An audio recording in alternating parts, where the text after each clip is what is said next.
18 қазанда Қазақстанда рухани келісім күні аталып өтеді. Риддерде бұл күні діни бірлестіктердің, мәдени ұлттық орталықтардың, қоғамдық ұйымдардың өкілдерінің кездесуі өтті. Рухани келісім халықтың бірлігіне апаратын жол. Бұл жайында діни бірлестіктердің, мәдени ұлттық орталықтардың, қоғамдық ұйымдардың өкілдері сөз қозғады.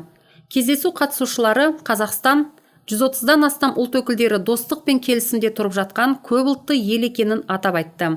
Я думаю, в свете последних Соңғы жаһандық оқиғалардың тұсында Қазақстандағы рухани келісім күні барлығымыз рухани бірлікте, өзара мейірімді болатын өте қажет күн деп ойлаймын. Благодаря сбалансированной и эффективной политике Мемлекеттің дін саласындағы үйлесімді әрекетінің арқасында, діни бірлестіктердің, этно-мәдени бірлестіктердің рухани келісімге қосатын үлестерінің арқасында елімізде діни және этностық негізде туындайтын жанжалдарға өте берік тосқауыл өңделді.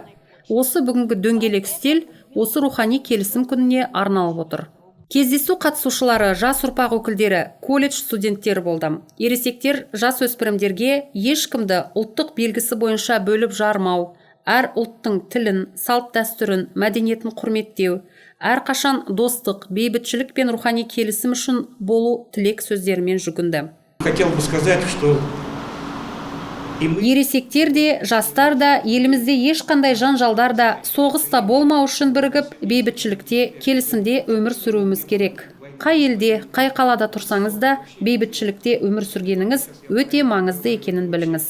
Вы, дорогие ребята, вот прежде чем делать выбор какой-то. Жастарға айтатыным, міндетті түрде туып өскен, жетілген жеріңнен кету маңызды емес. Керісінше, осы туып өскен қалаңда тұрып, қызмет етіп, оның дамуына өз үлесіңді қосу аса маңызды.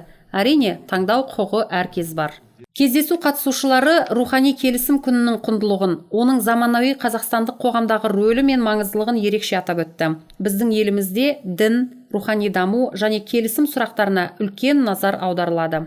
18 қазан рухани келісім күні бұл айтулы мерекенің тарихы тәуелсіз Қазақстанның тарихымен тығыз байланысты.